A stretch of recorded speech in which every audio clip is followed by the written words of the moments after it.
us from. I'm excited to be here with Anne. We're going to be talking about the discomfort that comes from change and how we can embrace it.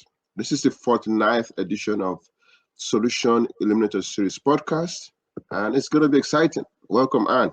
Thank you. It's so great to be here this morning. Thank you so much. Yeah, we're going to be talking about your books. A couple of them I have here. Right. You got them All right, so it's good. It's about change. We're going to talk about change. In the book, you said it is nice to have a plan that is set in stone, but such plan is not realistic. As we all know, change is part of life, and there's nothing we can do about it. But what even got my attention more is a comment in the book. Someone in a workshop said, "I had rather be sad than surprised." Which is like I've never seen that kind of statement before. I would think that being surprised is, people can take that maybe a little bit easier than being sad, but this person said they would rather be sad than be surprised. Yeah, and that was specifically in regards to changes happening in an organization, where things were changing and they were told one thing and then something else was sprung on them.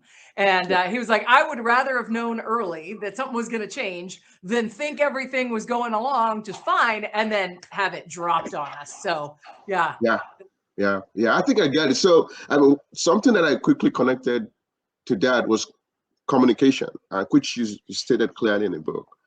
You talked about transparency in communication. Not enough information, too late information, or incomplete information. In your own experience, how has communication impacted that kind of scenario that we're talking about? Yeah, when you're leading through change or you're dealing with change with a lot of people, communication is key. I mean, it's the only way to get through it with trust intact, with your culture still being positive, and with this team still sticking around. The more we can communicate, the more we build trust, and the more people can relax in the chaos of change to be able to just do their jobs without constantly worrying what's happening next. Wow. Doing their job without wondering what's happening next. Which is part of saying that, well, you may not even know every of the steps all the way, but you just know the next thing to do. Well, exactly. And so often when things are changing, especially these days where things are changing at light speed, there has to be a certain level of trust in the leadership that they're going to give us the information when they can. Because if I don't believe I'm going to get the information when I can get it, there's so many unknowns flying around that it is really unsettling. And it makes people wonder, it makes them not be able to, again, relax and do their jobs when they're just so worried about what's going to happen next. When I can trust my leader, at least I know they'll give me what they can when they can, and we'll all get through this together. Wow, that's true. They give the right information that they know, as much as what they know. They might not even know everything. Yeah. Totally. And that's another thing that's really good to communicate sometimes as a leader. Like, look, y'all, I don't have all the information. I don't know what's going to happen next. Here's what I know, and I'll give you as much information as I can when I can. And that, just communicating that, even when you don't have all the information or the information is constantly changing, can really help your team relax and just say, okay, cool, they're going to take care of me. They're doing the best they can. A lot is shifting right now. Good. Thank you. So now we can get into the conversation as to the various situations that can happen and the suggestions that you offer in the book. For example, you said, when someone makes a mistake, do not make them stand out in the cold alone, taking the heat for them. Be sure to take responsibility for how you could have helped them to be successful as a leader. And that's a very important point. And I don't think most people want to do that. Well, exactly. It's a really difficult thing to do. But if we want our teams to take the risk of innovation, to be proactive, all of these things take risk. And I got to know if this doesn't go well, that yes, we're going to have a conversation about it. I'm going to learn what didn't go well, and hopefully I won't do it again. But if I know that I'm going to have backup when I'm trying to do my job and my intentions are good and my logic is good, and I haven't made this mistake before, I'm going to need that backup from my boss. And if they don't feel like they get that, they're not going to take the risk of being proactive and innovative and communicative with their team. Wow, that's very powerful. Thank you for saying that. You just mentioned something when the intentions are good.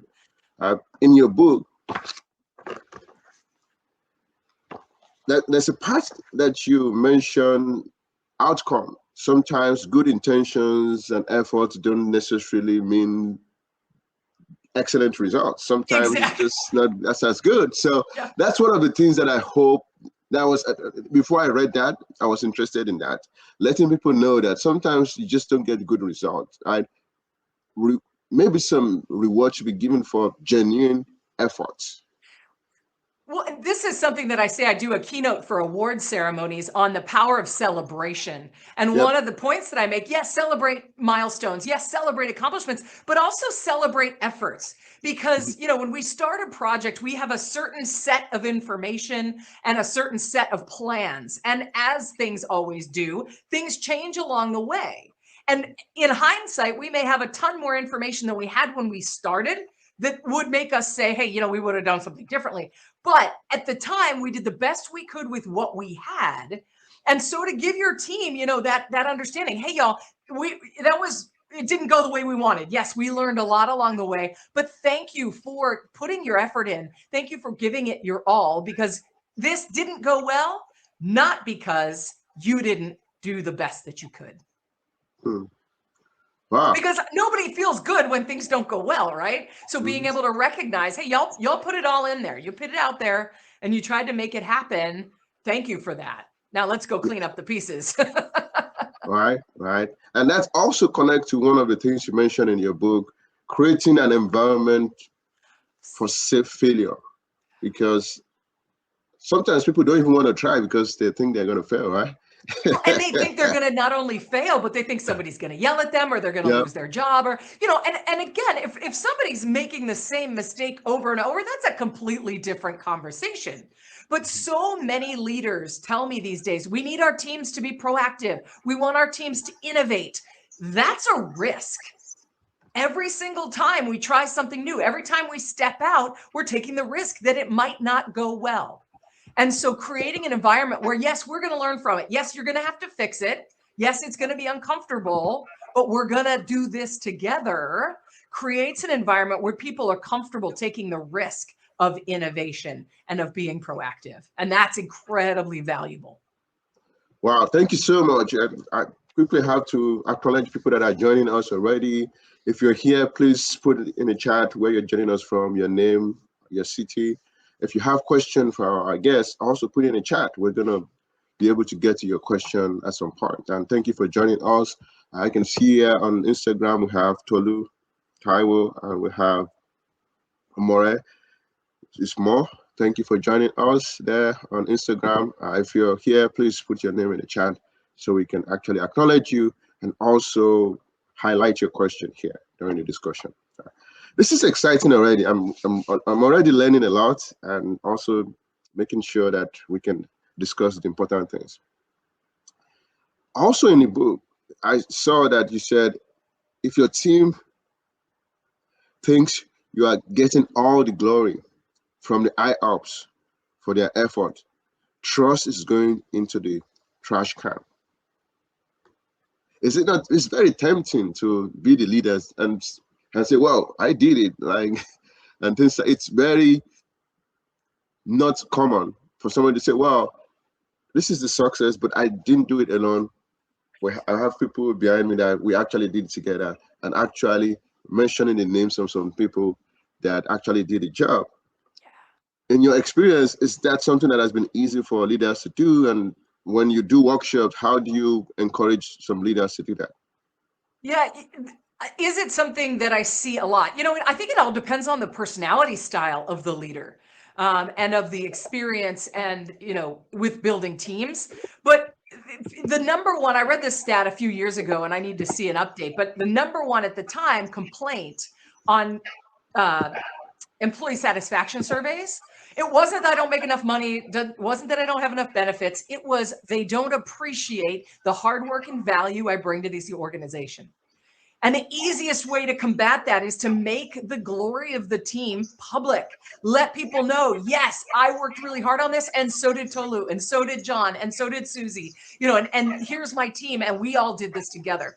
The beauty of that not only is that they get the recognition, they feel like they're valued, and they're going to commit themselves even harder to the next project. But what this also does is it builds bench strength.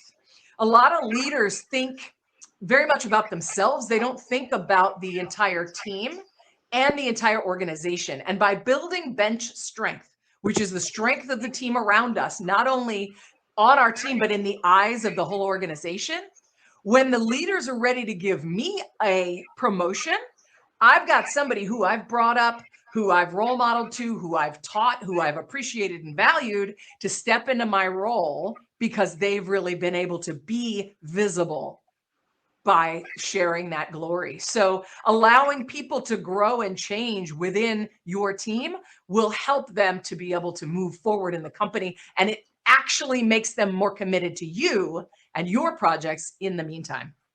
Good, good.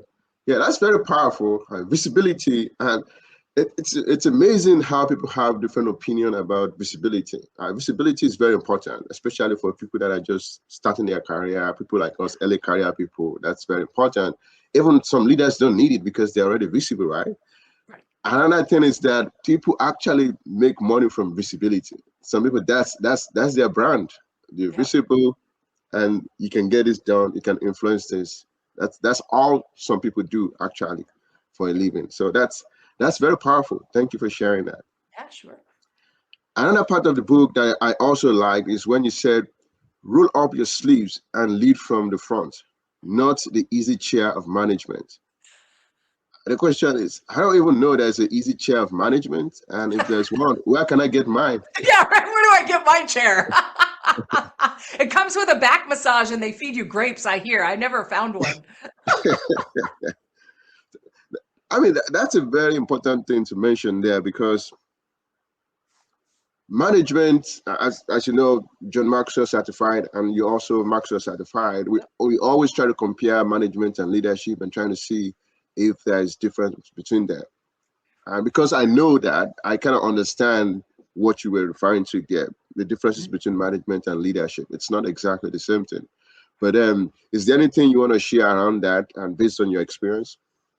Well, yeah, I mean, this is one of those balance things, right? As in a managerial role, you have to make sure your team's doing their stuff, but you've also got stuff to do on your side too, right? But if your team never sees you because you're so busy doing your stuff, they feel like they're left out on an island. Great example, when I worked for Town Sports International, which is a large gym chain on the northeast of the United States, I had 9 directors who worked for me, and they lived between Boston and Washington, D.C. So they were, all spread out. I didn't see them on the day-to-day, but I always made a point of going to them.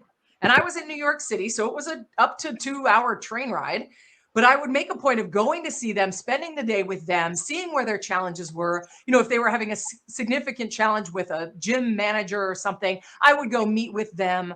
But being with them in the tough stuff made them feel like they weren't out on an island by themselves, which these days with so much virtual workers, it's really easy to do that. And it might not be possible to go, to California and see your team, but by being there with them in the challenges they have, it helps them feel supported and it helps them learn. So that is true leadership. Now, the flip side of that is you also need to balance that with taking the time to do the work you have to do to make sure that both sides of your responsibilities are taken care of.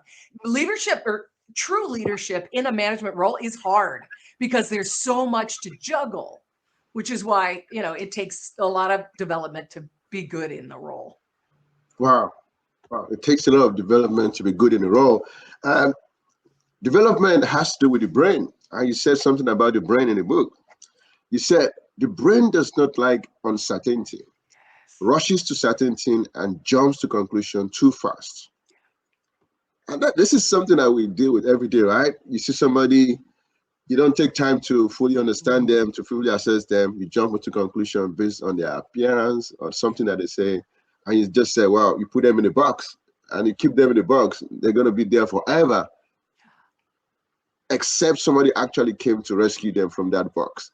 And sometimes some people don't come at all. They just stay in the box forever, like that.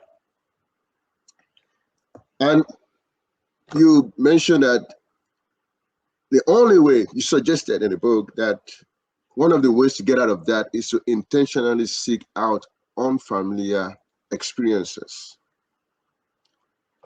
Is there any unfamiliar experience that you had or somebody had that you like to share on that? Yeah, I believe in this so strongly. I mean, the reason change is hard is because suddenly I don't know what to expect. Something has changed, and I'm like, oh gosh, I don't know what to do. I don't know if it's going to work. I did my TED talk on this because this is such a big thing. And so seeking out those unfamiliar experiences, like going to networking events with a bunch of people you don't know, going to conferences. Now I'm just talking about in the professional realm, putting yourself on a committee that you haven't been on before, volunteering for a project that maybe has a bunch of people you don't know. All of these opportunities to dance in the discomfort of uncertainty helps you build your own trust in yourself, right? Because when I have to sit down and have a performance evaluation conversation with a team member that isn't performing to the standard that I need them to, that's uncomfortable. That's unfamiliar and uncertain because I don't know what's going to happen. And so the more I can get good at trusting myself in these unfamiliar situations, the better I'm going to do in the ones that are required for my job or that I get dropped into. Like say they're like, your position is being eliminated. We're moving you over here to this department. You're like, wait, what? Huh? These things that we can't control. So doing that on a professional side. On the personal side, I do this all the time. I went to a 10-day silent meditation retreat, which means I didn't talk for 10 days. And everybody who knows me was like, wait a minute, really? You're not going to talk for 10 days? But it was one of those unfamiliar, uncertain things. I didn't know whether I was going to be successful. I didn't know what it was going to be like, but I leapt in and boy, was I nervous as all get out. And fully knew that within a day or two, I could have been hightailing it out of there because I needed to go talk to somebody. But it's those kinds of things where it's like, and you don't need to do 10-day, but it's those kind of things that build your trust in yourself that no matter what uncertain situation comes, I'll be able to figure it out. Wow, thank you. Thank you so much for sharing that. I mean, we can go into it now. I also listened to your TEDx talk, and you mentioned some 5 changes in that talk that they were very personal. A couple of them, when you had to change your job from being a teacher to a trainer, and your mom was like, "Why do you want to do that?" Just like that. So, any story you want to share around you changing a career at that point and how you were able to adapt to that change? Sure. Well, and that particular example, I had studied in college to be a teacher, and I was a special ed teacher. I taught K-4 kids with emotional disabilities and behavioral disorders. The kids were awesome. I had so much fun with that. But then I went to SeaWorld over spring break, and I saw the killer whale show, and I saw the dolphin show, and I saw the sea lion show. And I thought, oh my gosh, all those days when I was little, and I said I wanted to be a veterinarian. I didn't actually want to be a veterinarian. I wanted to be an animal trainer. And so I went back home after that spring break and I started researching, what do I need to be an animal trainer? And so when I decided I might want to make this change, I started taking little steps towards it. I read some books. I made some phone calls. I talked to some people. This was before the internet, so it wasn't like I could go Google it. But this is back in the 1900s, as they say. But I started just taking steps and investigating and trying to figure some things out. Then I started volunteering just 1 day a week at the aquarium. I lived in Boston at the time. So I started volunteering. I was just kind of getting a taste of it and seeing what it was like. I didn't go all in. And this is one of the things that we can do when we want to make a big personal change, is to say, okay, how can I just dip a toe? Dip a toe. I don't need to go all the way in yet. I'm not ready to quit my job and, do this. But how can we start to take little steps to see, A, if this is where we want to go, and B, to start the momentum towards it. And that really helped me. Eventually, after 9 months, I was hired as a trainer because what I needed was this psychology background, which I already had, interestingly. So then I got to train seals and sea lions at the aquarium in Boston. Wow. Thank you for sharing that. Another change you mentioned in that TED Talk is moving. You said in that TED Talk you moved 25 times and you had to also move to Saudi Arabia as a kid. How was the experience? How was the change? It was great. I think my personality is particularly built to deal with change. So I was just kind of like, yeah, sure, whatever. So we went and, but it was an American family. I was 8 years old and moving to a Muslim country, which is very different than what I was used to. There were different cultures, different customs that we had to be very, very respectful of. And of course, different food and different, friends. And I went to an international school. So there were kids from all over the world there. And, I think it was, and I keep telling a friend of mine literally just moved to Amsterdam last week. And he's got 2 little kids. And I keep telling him, like, Pat, this is the best thing that ever happened to me when I was a little kid. Our whole family was like, oh my God, you can't uproot the kids. I loved it. It has made me, I think, so much more of a courageous person and so much more of a accepting person of differences. We lived in Saudi Arabia for 2 years. Then we moved to Egypt for a year, lived in Cairo. And then we moved to Athens, Greece. And we lived there for 4 years before I went back to the US for high school, for boarding school. But it was an amazing experience, but tons and tons of change. Change became kind of the norm. Wow. Thank you for sharing that. We still have more change that you experienced that we're going to talk about. Yeah. If you're here, please let us know you're here. Put your name, your comment in the section. If you have questions, please put it so that we can pass your question to our guest today. One of the change you also mentioned is your mom said, honey, if it's treating you that badly, you should definitely get a divorce. What was the experience around that, and how did you overcome that challenge? Yeah, it was an interesting, I was in a relationship and it wasn't physically abusive, but it was emotionally and verbally abusive. Mm-hmm. And as a strong, independent American woman, I feel like I would never be in that type of situation. Like, I'd know it, I'd see it. This is not what this is. Mm-hmm. And then the day I realized, 2 years into the marriage, was the day I realized what was actually happening. And it was and this happens with change a lot. Because we have certain beliefs and certain judgments about things, ourselves or others or whatever, where we block the possibility block the reality, where we're not willing to admit that we're financially in trouble, or that we're in an abusive marriage, or that we have a way out from a job that's toxic, right? So it took me a while to realize, this is a really bad situation, because I had empathy, because I had emotional intelligence, because I wanted to be a good wife. And I understood the challenges he had had in his life that would lead to him treating me like this sometimes. Mm-hmm. And so and this is in my keynote on change. I talk about problem, plan, punch it, which are in the white book that you have. Yep. And in problem, punch it, Margaret. That's a good one. Part of the recognition that there is a change, that there's a problem in change, is recognizing your own problem. And for the first 2 years of that marriage, I was recognizing his problems that were leading to my feelings of, being dejected and all of the bad feelings I was having.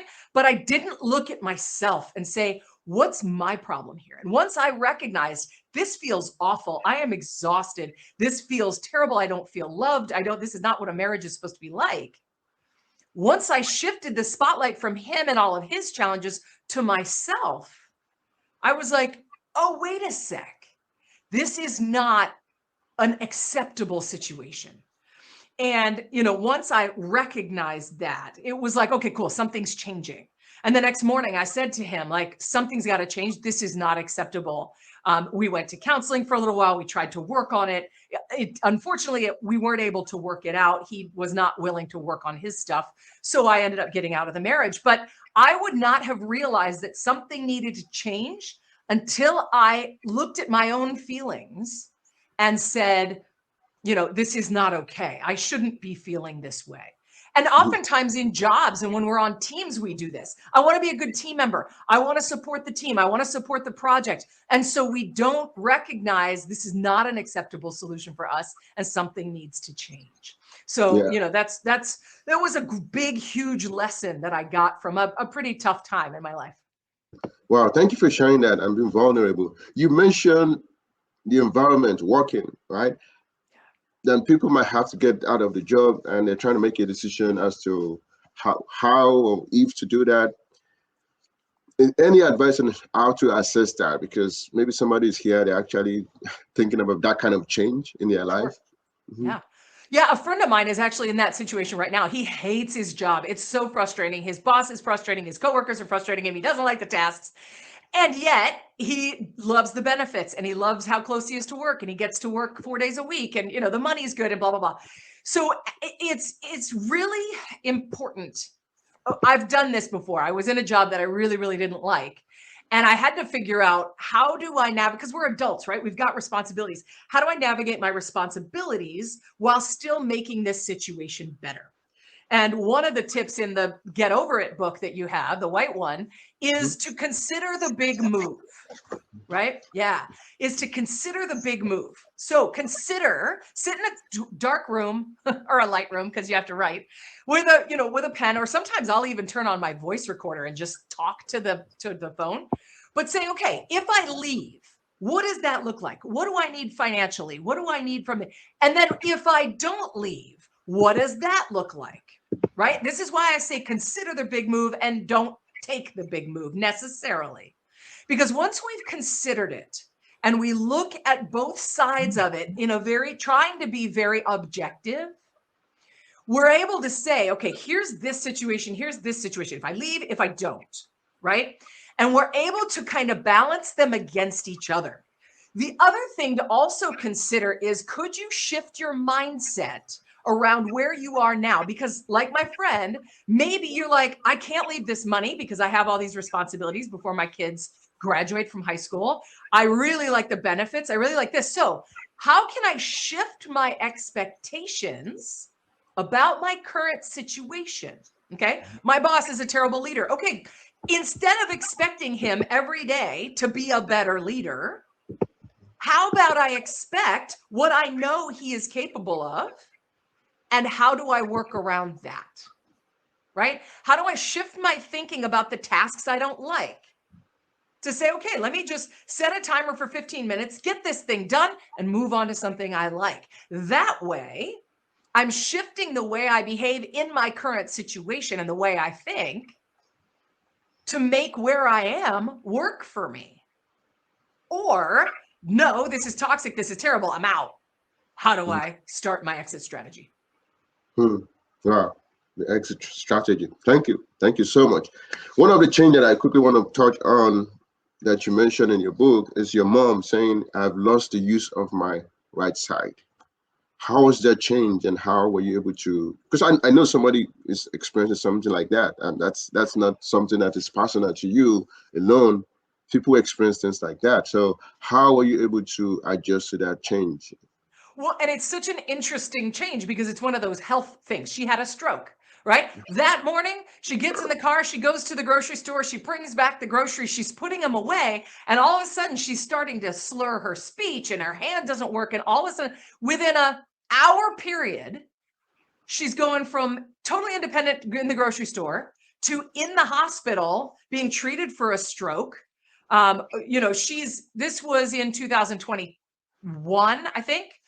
So she's 4 years out of it, but she's still recovering. Her entire life changed in the blink of an eye. She had no idea, am I going to be able to drive? She's an artist. Am I going to be able to paint anymore? Am I going to be able to talk so people understand me? Can I cut my own food because my right hand doesn't work?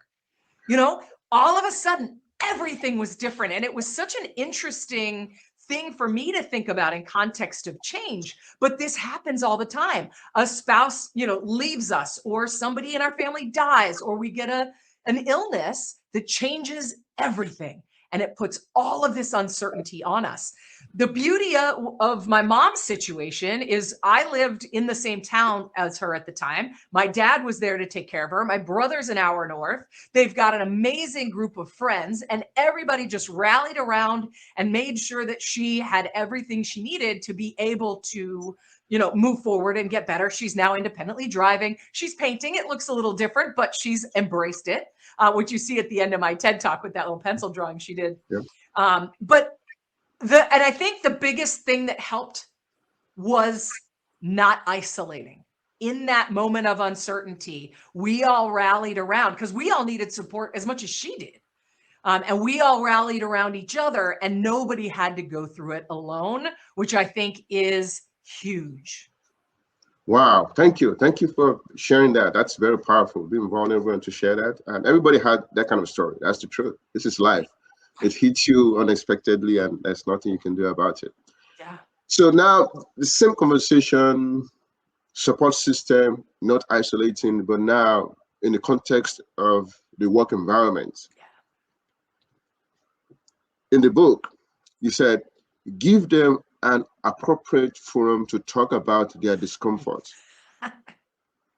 and bond over it, and you will have a more positive and supportive culture throughout the team.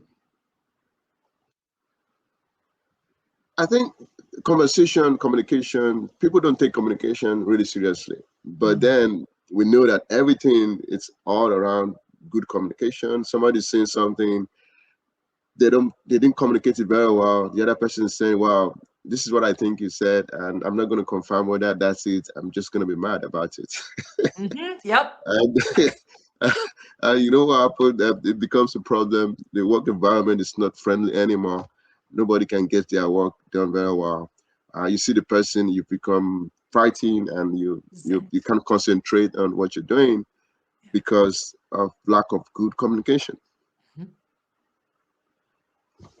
When you do training around this, are people usually open to do this? And is there any testimonial from making people to talk together, bond together, and things like that?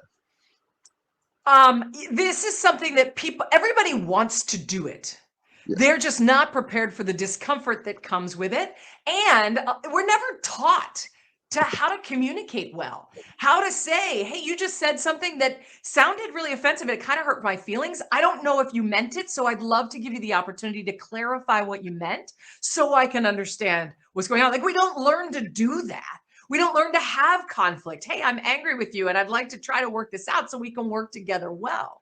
If we can have those conversations well, trust can go through the roof and collaboration can go through the roof. But so rarely do people have the skills or the courage to have those conversations at all, let alone well. And so that resentment builds, and and so one of the things I tell leaders is, train them how. Either bring somebody like me in, or there are amazing books on communication. Brene Brown, Dare to Lead, has phenomenal stuff on collaborative communication. Crucial Conversations, it's an oldie but a goodie, fantastic on having on great conversations and how to do it well. Once we learn how to do it, the courage will come a little bit easier. Still uncomfortable. It's still something we don't want to do.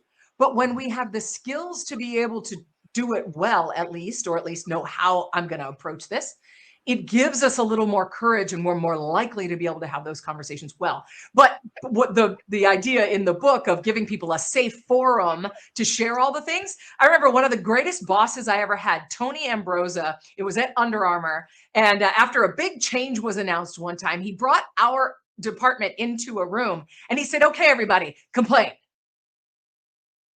And it was like crickets in there. It was like, are you going to complain? No, I'm not going to complain. No, I'm not going to complain. But what he goes, look, I want to know what your challenges are. What are you worried about? What are you angry about losing? What do you think isn't going to work? Because it may be something that we didn't think about that we need to go back and talk about. It may be something we can mitigate the challenge of, or give you more training, or give you more support. Or it may be something that I can just say, wow, yeah, that sucks. We'll have pizza on Friday.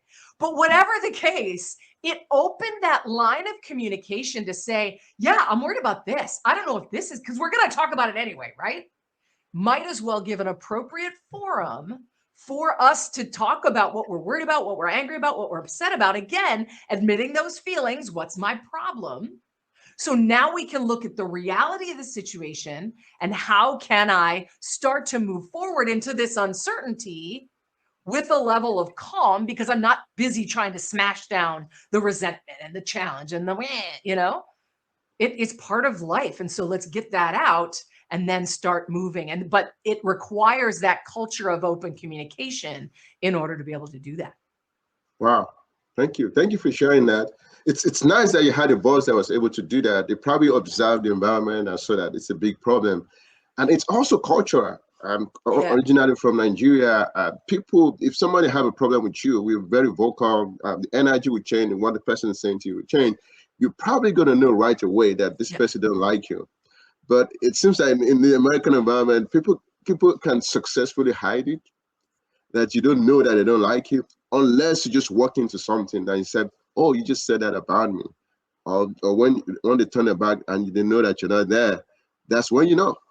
Besides that, you're probably not going to know. Right. And that's why open communication is even more important in that kind of environment and things like that. Right. Thank you for sharing that. Yeah, sure. Another thing that I also observed in the book is the Chuck Norris kick board by HR director. That was a game changer. Instead of people looking about how their workers are going to be doing badly, they started looking for the good stuff after they engage in that activity. That was the first time I was seeing that. Yeah. What do you think about that? Yeah, it was. Let me give you a little background on this. I was going into an organization. It was a big pharmaceutical company and a medical device manufacturing company. And we're walking back to the training room, and with the lady who'd hired me and everything. And we're walking back, and we come across this giant cork board with all of these pieces of paper on it, and a giant cutout of Chuck Norris doing like a roundhouse kick. Mm-hmm. And I stopped and I'm looking at it, and I'm like, excuse me, what is this? She goes, oh, that's our Chuck Norris kick butt board. And I was like, okay, what's a Chuck Norris kick butt board? She goes, every time somebody does something nice for somebody else, they just put it up there. They write it on a little piece of paper, put it up there. She said, at first, we had a really negative culture. There was a lot of resentment. There was a lot of, everybody just looking for the negative. And so we decided to do this board. She goes, the first month, it was just us managers putting stuff up. But as people started seeing themselves, oh, thanks for holding the door for me when my hands were full, or thanks for your help in that meeting, or thanks so much for taking over that project. It was a huge help.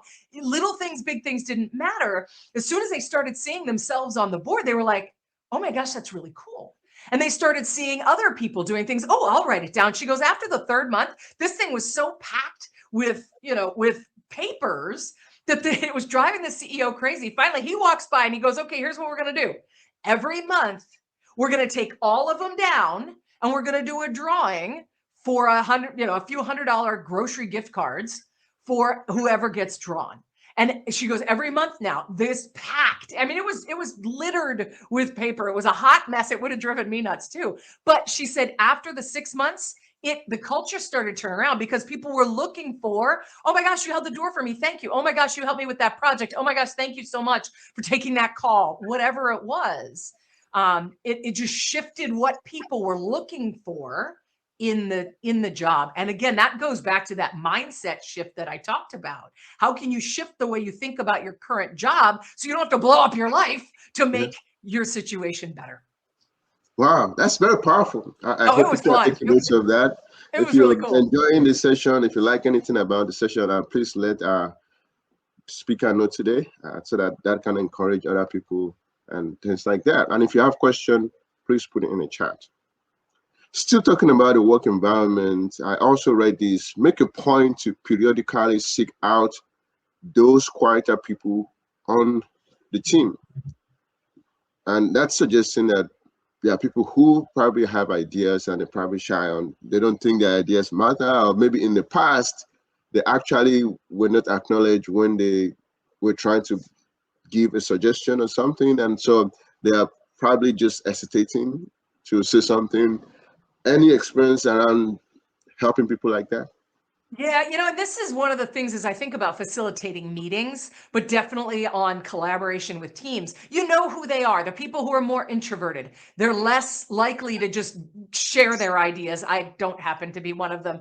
Those people who are just going to sit back, they're observing it all, they're thinking about it all. And certain personality styles want to take it all in before they start, giving ideas and things like that. So really thinking as a leader, how do I make sure everybody is truly included when it's appropriate for them to be speaking up? How do we make sure that everybody has a voice? And sometimes in facilitating meetings, what I'll do is, I tell them at the beginning before the meeting, I'll say, hey, come with some ideas about XYZ. When we start the meeting, we're going to go around and I'm going to ask everybody at the table for an idea. By doing this before the meeting, it gives those people who want the time to plan what their idea is going to be. And they know they're going to get called on. So it's not necessarily calling them out in this moment.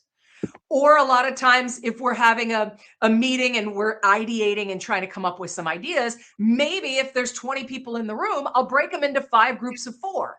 So those people that may not be as comfortable speaking out in front of the giant room can get their ideas in the group, and then the group gives their ideas. There are different ways you can encourage people without immediately calling them out. Like, what do you have to say? I haven't heard from you in a while. Because the introvert's going to be like, oh my gosh, I don't like this is terrible.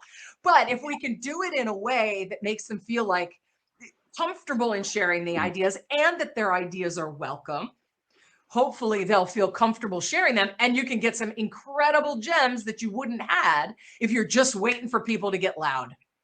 Yeah, wow, that's very powerful. I hope people are taking notes, especially leaders that lead teams, and that's a very powerful thing to do. We also can do other things. In the book, you said, when we can see how we are alike, we are more likely to trust each other and act in a civil manner when stuff hits the fan at work.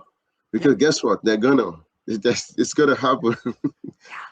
But how will people respond when that happens? So having opportunity to talk, that's still falling under that, having discussion and things like that. That's very important. Very close to that is when you said, crush the cliques. During the transition to a new comfort zone, after a change, there's tendency for people to form cliques, right? People coming together and things. I think that's very important. This happens a lot anywhere in the world. This is not even like, oh, this culture does this. In a big environment, people just tend to move towards somebody that they feel comfortable with.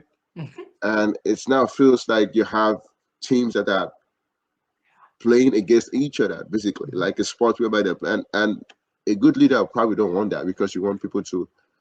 So how would you suggest that the leader deal with that? There's a lot of different ways to do it. Take the example I just gave with breaking a room of 20 into 5 groups of 4. Maybe instead of just saying, go to a group of 4, they're going to go to the ones they're comfortable with, right? Saying, okay, if you have, maybe I do something with the name tags beforehand and I put red on some and blue on some and green on some, yellow on some. You're with the red team, which I've specifically put people who don't necessarily know each other really well together, assigning those groups so that people get to interact with people they don't know, because a lot of times they just haven't had the opportunity to interact with them. So they just don't know how great and how cool and how, alike they are.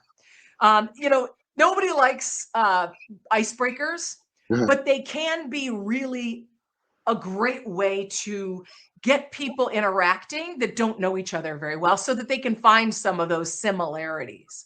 The more, again, like you said, the more we know about each other, the more we realize we're alike, the easier it is to collaborate and trust and communicate and all of that stuff. When, I call it the poodle bond, right? If somebody has a picture on their desk of them with their little tiny poodle, I might say, oh my gosh, I grew up with poodles. Oh, I love poodles. Oh my gosh, it's so great.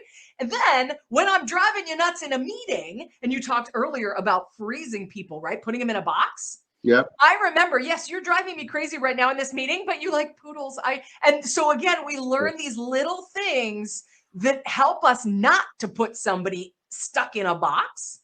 Yes, they drive me nuts here, and they're a cool human that has poodles, or loves barbecue or whatever, So in however we can get our teams all interacting with each other, the value of collaboration and trust and communication that comes from that is incredible. So the more we can bring our teams together, the better. Wow. Yeah. Thank you for sharing that. One of the ways to bring people together is food, eating, feeding, right? And you also mentioned that in the book. Food releases the feel-good endorphins in your brain. So if you want to improve the morale during the tough times, feed your team.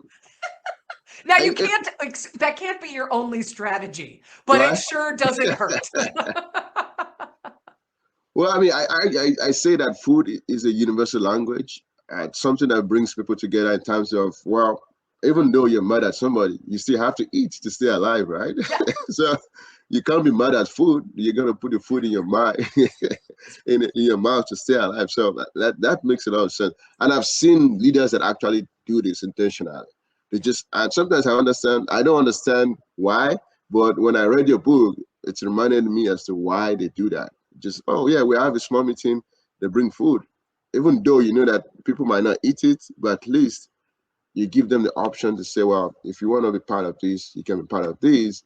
And a lot of people, when they eat, they're happy, right? They become chatty, they can understand things because the brain needs glucose, right?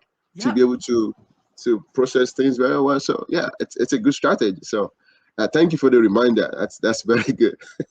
Yeah, that's always kind of my joke. Oh yeah, no, everything will be hard, and we'll have pizza on Friday. It's not an exclusive strategy, but it really does. It brings people together, and it can be really fun. Yeah. So very close to that is also when you said, when you laugh with someone, feel-good juices flow around in your brain, and you let your guard down to build trust. Because I mean, when you meet somebody for the first time, everybody's like, you're a little bit aloof, like you're thinking, can I trust this person? Is this person someone I can talk to, I can trust them? But then when that guard is down a little bit, the other person is also letting their guard down a little bit. You have conversation, you feel you have something connected together, even though you're disagreeing on some work aspects. At least you have some common ground, you have something that connects with them, you can talk about. So that's also a very good strategy. You mentioned that. Thank you. Yeah, my friend Kimberly Faith is a breathwork specialist. And she said to me one time, she said, Ann, think about it. When you laugh, ha, ha, ha, you're breathing. You're actually, and what do they tell you to do when they tell you to relax? They tell you to breathe. And laughing is kind of forced breathing. So from a purely scientific standpoint, you're getting more oxygen to your brain when you're laughing. But also the muscles that are used when you smile, when you laugh, also release some of those positive endorphins in your brain. It makes you feel good. And so the more we can laugh, especially when things are really, really hard. That's why I was talking to a death doula, a life transition counselor the other day. And she said, when you go to these death cafes where people can speak on death and on the experiences they're having, if they have a terminal illness or one of their parents just died or something like this, is a very heavy topic. She said, you would be amazed at how much laughter there is. Because it's that relief of, yes, this is heavy and we're in it together. It comes back to that community piece about my mom when she was having a stroke, about my boss who brought us in to say complain. It's that moment where, okay, we're in this together and we're going to be okay, hopefully. Yeah. I mean, that's the way I process world. Anyways, when I listen to the news, I typically don't listen to news that is not presented in a funny way.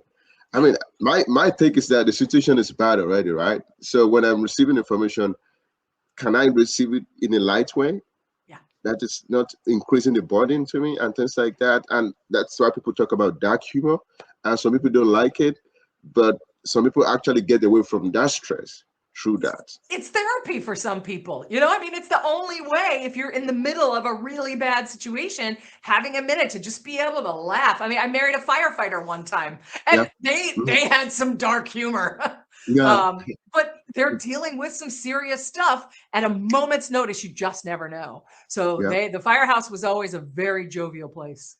Yeah. Yeah. Wow. Thank you for sharing that. So one of the points that I also need to make that you highlighted in your book is the highest level of commitment at work is ownership and empowerment.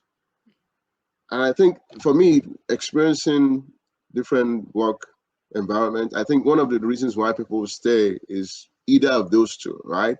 Or even the two. Ownership, we've seen companies that say, well, you are employed here, and in order for you to feel that this is your own company, in quote, they're selling stocks to the person so that when you don't show up to work, you're also losing money. Yeah, that's literal ownership, but we can get the psychological ownership as well. Yeah. Then also empowerment, knowing that, well, they're also feeling empowered in case they want to take the next step in their career. They're not going to be stuck at some point.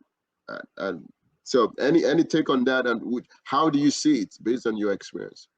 Yeah, I mean, work engagement at work is at an all-time low right now. People are disengaged, they are stressed, they're having challenges, they don't feel challenged, they don't feel included, they don't feel like their work matters, they're just a bee. And this is in general, not everywhere, but it's at an all-time high. And that means these people don't have ownership. They don't feel like, and I don't mean literally, though literally is great.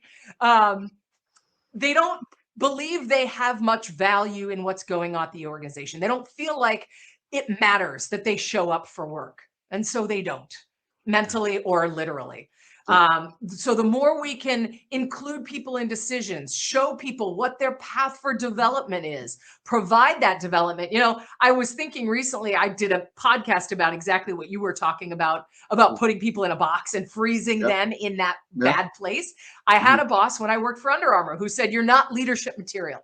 And I froze her in that exact moment and never moved her out of that. But she didn't empower me. I thought, did they ever train me? Did they ever give me, skills to be able to become a leader, to be able to develop myself? No. So the more we invest in our teams, the more they're going to invest back in us.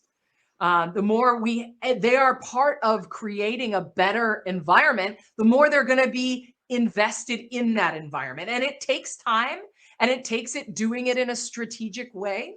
But when we can do that and people are actually engaged and they feel like what I do here matters and they care that I am here, the work that we can get from people and the goodness that they feel about the work they're doing is incredible.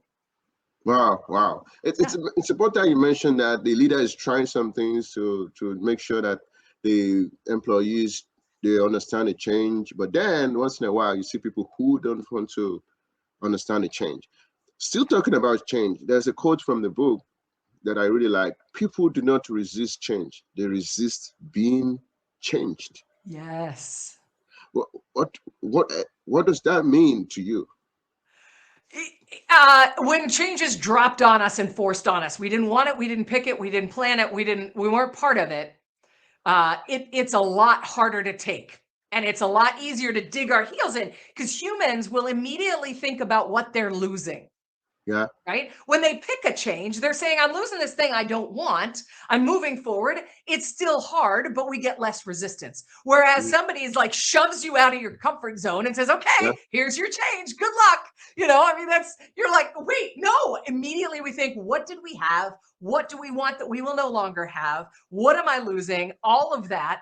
And so the more we can involve people, and this goes right back to ownership and engagement, the more we can involve people in a change.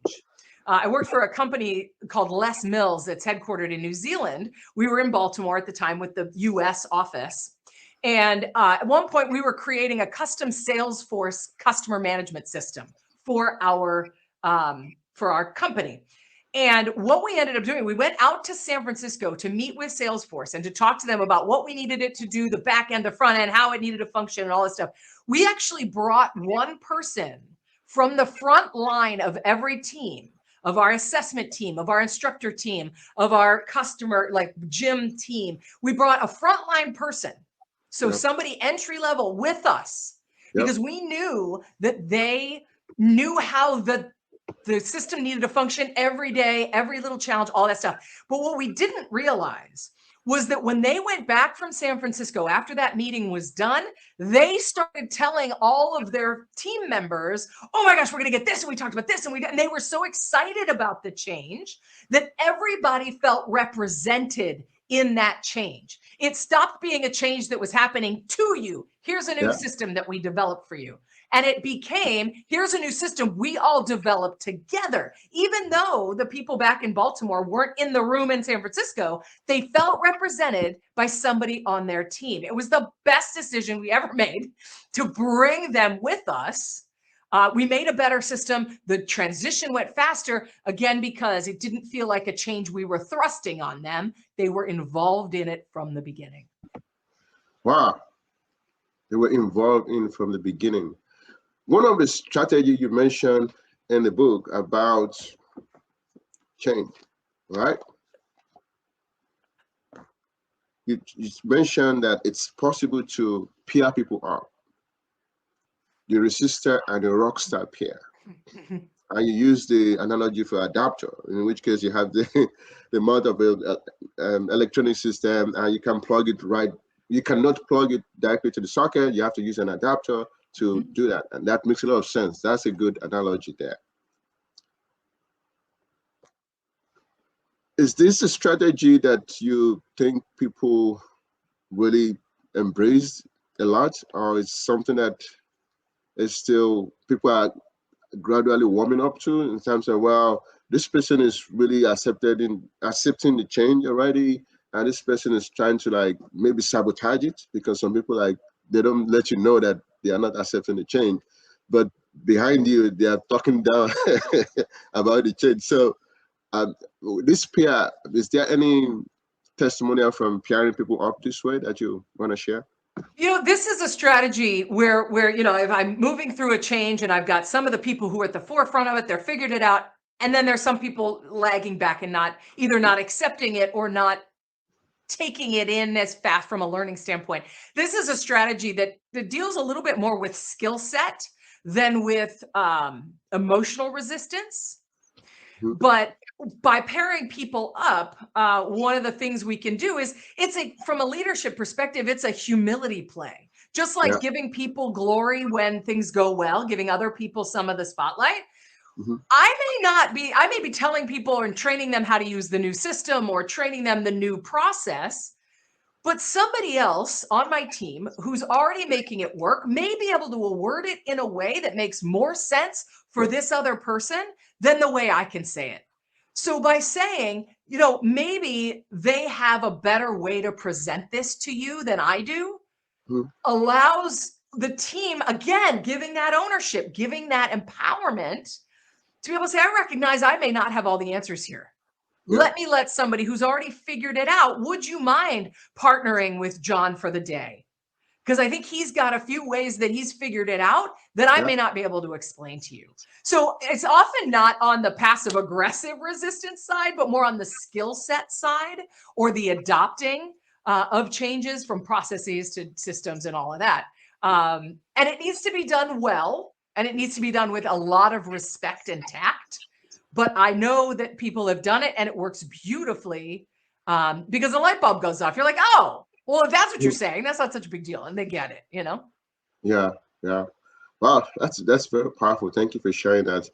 During the conversation today, you talked about you had a boss that actually called people into the meeting and said, well, what do you want to complain about? This is the time for you to complain.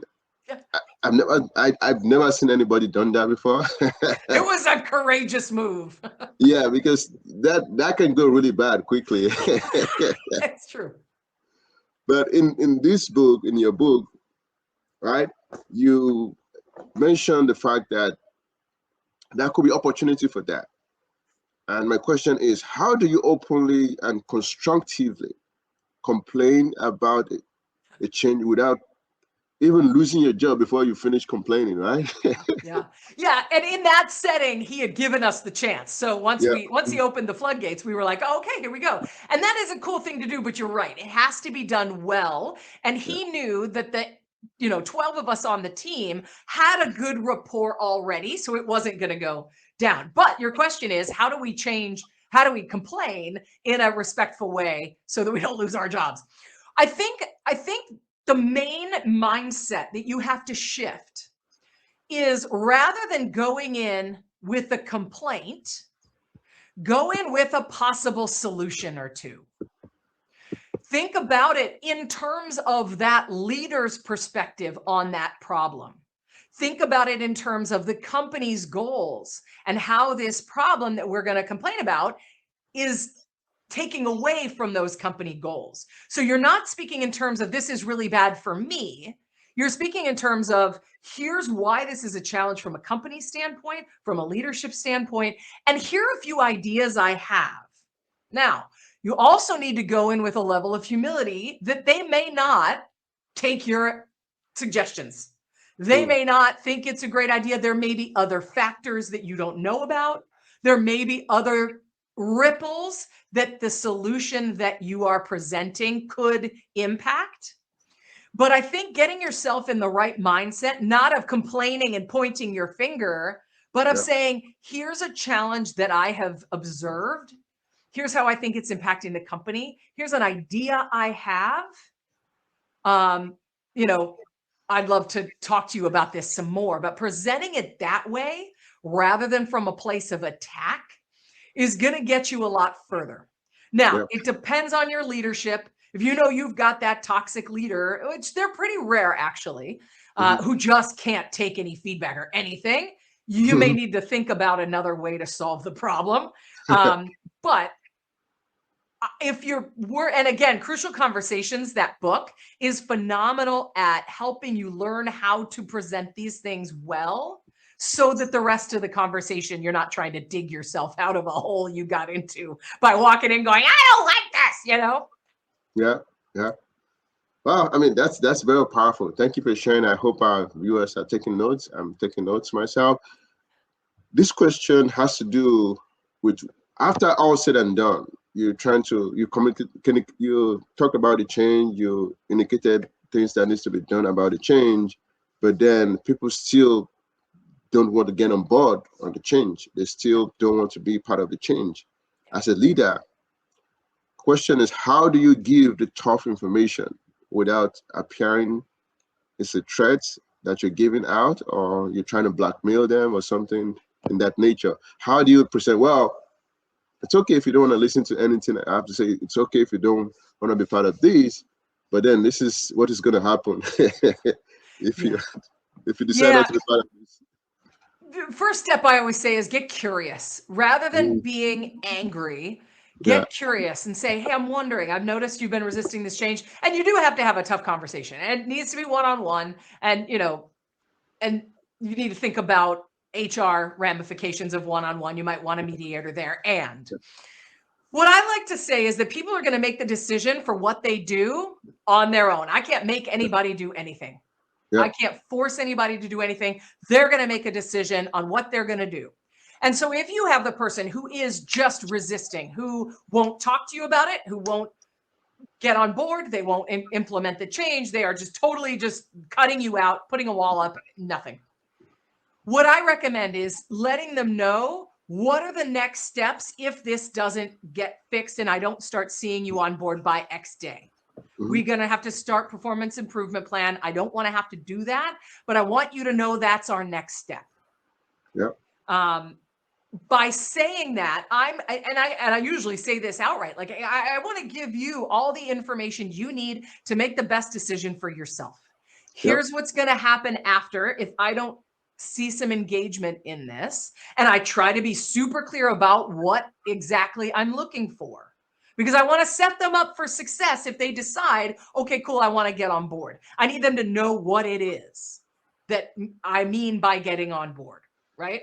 So I try to be as specific and concrete as I can about that, letting them know what's going to happen next if they don't, letting them know what support they have, what resources they have, because oftentimes this is a one-way conversation. They're not giving you anything back. And then saying, the ball is in your court. I'd love to chat again in a week's time or 2 weeks, whatever. And we'll go from there. If you need anything between now and then, let me know. I'm here. And I hope that we can work this out. But by giving them all that information, you're giving with them that what they need to make the decision for themselves. And then if they decide not to, when you do have to go put them on a performance improvement plan or, write them up or whatever it is, you don't have to feel bad that you're springing it on them because you let them know that that was the next step. And they chose that, right? They knew what was going to happen. They chose not to do the thing for whatever reason. I don't know. It doesn't matter. They chose not to. Here we go. We move forward with the plan. If they do change, I make sure I follow up as well to say, ever since our meeting, I've noticed you've totally been on board. You went to the training. You've asked a bunch of questions. I really appreciate it. Quick, done. Thank you. I really appreciate that. So making sure that we follow up no matter what. Wow, that's very powerful. We're wrapping up. These are your books here, right? From your book, you have this sticker. It seems it's your brand. Punch It, Margaret. Yes. What's the story behind this? Coming up with this? Yeah. So the story behind it is my grandmother, Margaret Bonney, was an English teacher, and she was a very stern woman, and she was also a very cautious driver. And she would drive very slowly. And one summer, my brother was 16, I was 14. I'm sitting in the back seat. He's in the front. We're driving along. She comes to a four-way stop. And of course, she lets everybody go that's their turn. And then she gives everyone else at the intersection the look that she used in her English, like the look. And of course, they're like, okay, we're not moving. When she deems it safe, she eases forward, continuing to snap her head back and forth to make sure nobody's moving and it's super safe, right? I can feel my brother's blood boiling in the front seat. And finally he yells, "Punch it, Margaret!" after one of the commercials in the 80s for a Toyota Corolla or something. She, of course, nails it because she's like, what happened? She gets out of the intersection, pulls over, yells at him.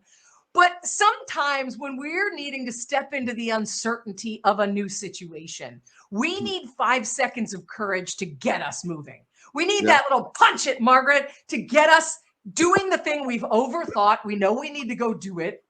So I give this to my audience and I've trademarked it. So it's mine now. And my next book is probably going to be all around the power of action. Yes. But that using that little stupid saying, punch it, Margaret, it's kind of silly. So you laugh a little. And when we laugh, we relax, right? And it gives you that little courage to take the step, do the scary thing, and start the momentum that we talked about at the very beginning of this conversation to start moving through change a little bit more courageously. Wow, that's very powerful. That's very powerful branding. Branding yourself with a story that connects with you personally. That's a personal story. I mean, it's gonna stick with anybody. That's very powerful. Making such into this little sticker. Yeah, and it was one of those things. The day that I was sitting at the Minneapolis airport having breakfast before my flight home after a speaking engagement, and all of a sudden I hear from across the airport, "Oh my God, you're the Punch It, Margaret lady!" And I'm like, "What's happening right now?" But I'm like, after that, I was like, "All right, I got to trademark this. I got to get stickers." That's very powerful. Thank you for sharing that. That's a powerful story. So you also do the MC, Master of Ceremony. Yeah. Any experience you like? What's a good experience and a bad experience that you had from being a Master of Ceremony? Bad experience. The first one that pops in my head was the time there was a fire drill. So we're in the middle of a conference. There's 500 people in the audience, and I'm emceeing. I'm trying to introduce the president, and all of a sudden the fire alarm goes off. And as the MC, you're the one with the mic. You're the one that's sort of in charge of the room. And I mean, I know where the exits are, and but we're all looking around like, it's like when you're at a hotel in the middle of the night, you kind of poke your head out when an alarm goes off. Like, do I really need to, is my life in danger or is this just annoying? And we ended up having to take everybody out, bring everybody back in. And it was, it was an interesting logistical challenge. Of course, the meeting planner was right there with me, but she wanted me to be able to announce everything and get everybody moving and get, all the things. So that kind of got me out of my flow that day. Yeah. But a good time. Oh gosh, emceeing is super fun for me because I love being with the audience in the moment. And a lot of my keynote also has interactive parts where I'm talking to the audience. And oftentimes those are the most fun parts where people are interacting with me, they're interacting with each other. And so as an MC, I get to do that. And I'm trying to think of a specific instance. Gosh, when people have yelled stuff out, it's been pretty funny. When you're just like, oh, you just said that in front of all your coworkers. Yeah, I can't think of anything right now, a specific fun moment, but we have a lot of fun when I MC. It's a good time. Well, let's see if you remember one before we wrap up. One question more that I also want to learn from is that I know you've been in the corporate world for about 20 years, thereabout. Working in the corporate world, what is some of those lessons that you've learned that you've taken into your career now? What are some of those lessons from the experiences you had when you were in the corporate world that you're now using in your public speaking and training now? All of them. As I run my own business, I learned so much by working for other people. And it was such an important part of my development. But I think it would come in the collaboration and communication space. I learned when I ran the trade show program for Under Armour for about 2 or 3 years, and learning how to communicate with people to achieve my objectives in a way that made it easy and accessible for them. I used to do really long emails, and I am confident now that probably about 5 of them got read. Because, so I think learning how to collaborate with people, learning how to make it easy for them, learning how to communicate well, communicate clearly and concisely, in order to achieve the things you needed to achieve as well as what they needed to achieve. So I've always got whoever I'm working with's goals in mind, as well as my own, and finding that way to take both into account, communicate both, deliver where I can on the stuff that's important to them, and also deliver for myself. I think that was a big collaborative lesson from when I worked in quote unquote real jobs. Yeah, wow. 9 to 5 real jobs. Yeah, right. Well, I mean, so now looking at both situations now, when you were in your real job, 9 to 5 or whatever you want to call it, and now what you're doing now, what are the pros and cons? What are the difference in lifestyle? What do you have to change about how you do things or what you do now? Yeah, sure. I left my job 10 years ago to start my speaking business. I am a solopreneur. So I've got an accountant, and I've got a VA, and I've got a graphic designer, and I've got all these people that work with me, but I pay them as contractors. So it is hard every single day. I joked when I first started my own business that I vacillate daily between abject terror and complete elation. And it has never stopped in 10 years. It has not stopped. I continue to be challenged every day. It is hard. It is scary. If I'm not out there working, nobody's going to give me a check. So, it's constant pressure to, am I doing the right things? How do I, stay up with the world and continue to stay relevant? How do I continue to stay in touch with my clients so they want to keep hiring me? It is hard, and it is so much fun. I've been in this job for 10 years. And I feel like I'm just getting started. Wow. It is so fun, but it is really hard. And you genuinely are constantly thinking, how do I continue to stay relevant and stay in mind and build my business and keep delivering value? And so it's balancing money. It's figuring out how do because during the holidays right now is not a popular time for speakers. Nobody's having a conference right now. They're not having meetings. So in December it dips. In the summer it dips. So how do I create that flow financially to make sure that I can eat in January as everything ramps back up, you know? So many lessons, so many differences. This is not for everyone, but man, I'm having a great time at it. Yeah. Wow, that's very important you say that. So now where everything is slowing down, slow activities, summer, January, December, how do you prepare for those times that is going to be very random and very impulsive, and you have to get things quickly? What do you do now? This is the time of year. So I manage financially so that I have plenty of money at Thanksgiving to take me through January. So just from a cash flow standpoint, knowing, I know the expenses of the business, I know the personal expenses, I know what needs to go where, so I can manage all that. But I also know that I can go hard and do, 2 or 3 keynotes potentially a week in September, October, in August, in February, March, April, May, when business is booming. And then these times I relax. I reset for next year. I'm working on another book right now. These are the times where I'm actually home. I can get to know my plants again, and it's just you learn the ebb and flow of the business. So in the fall, I'm not doing a whole lot of this extra stuff, but I know that I've got December to take that time to slow down, to reset, to write, to strategize, and to relax. So it's just understanding the ebb and flow of the business. Wow, thank you. That's my last question. Is there anything you want to say to our audience that are listening to us? What do you have coming up? What are you working on, and how can they be part of what you're doing? Yeah, sure. Well, on January 8th, the Cobalt Women's Leadership Conference is a virtual conference. And the speakers at this thing, if you go to cobaltwomensconference.com is the website. It's just January 8th. And it is going to be a spectacular day. The speakers that Chris, the organizer, has put together are amazing, not just in the content that they have, but the way they deliver and the way they engage people. It's going to be spectacular.